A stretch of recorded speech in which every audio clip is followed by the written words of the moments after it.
ஒரு அடர்ந்த காட்டில் ஒரு பெரிய சிங்கம் வாழ்ந்து வந்தது. அது வலிமை மிகுந்ததும் தைரியமானதும் ஆகும். காட்டில் உள்ள எல்லா விலங்குகளும் சிங்கத்தை பார்த்தாலே பயந்து ஒளிந்து கொள்வார்கள்.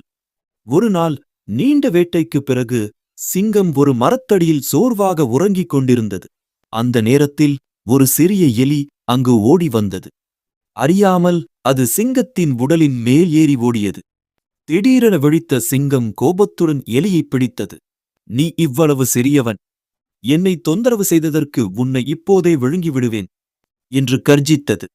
அதற்கு எலி நடுங்கியபடி, "அரசே, தயவு செய்து என்னை விட்டு விடுங்கள். ஒரு நாள் நான் உங்களுக்கு உதவியாக இருப்பேன்" என்று பணிவுடன் கேட்டது. எலியின் வார்த்தைகளைக் கேட்ட சிங்கம் சிரித்தது. "நீ என்னை எப்படி உதவப் போகிறாய்?" என்று சொல்லியும் கருணையால் எலியை விட்டுவிட்டது. சில நாட்கள் கழித்து சிங்கம் வேட்டைக்காரர்கள் வைத்த வலையில் சிக்கிக் கொண்டது. அது எவ்வளவு முயன்றாலும் வலையிலிருந்து வெளியே வர முடியவில்லை. சிங்கத்தின் கர்ஜனை காடு முழுவதும் கேட்டது.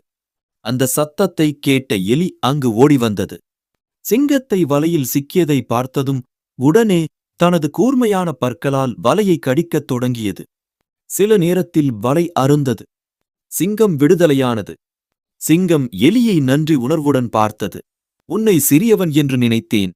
ஆனால் இன்று நீ என் உயிரைக் காப்பாற்றினாய்" என்று சொன்னது. அன்று முதல் சிங்கமும் எலியும் நல்ல நண்பர்களாக வாழ்ந்தன. இந்த கதையின் கருத்து யாரையும் சிறியவர் என்று இகழக்கூடாது.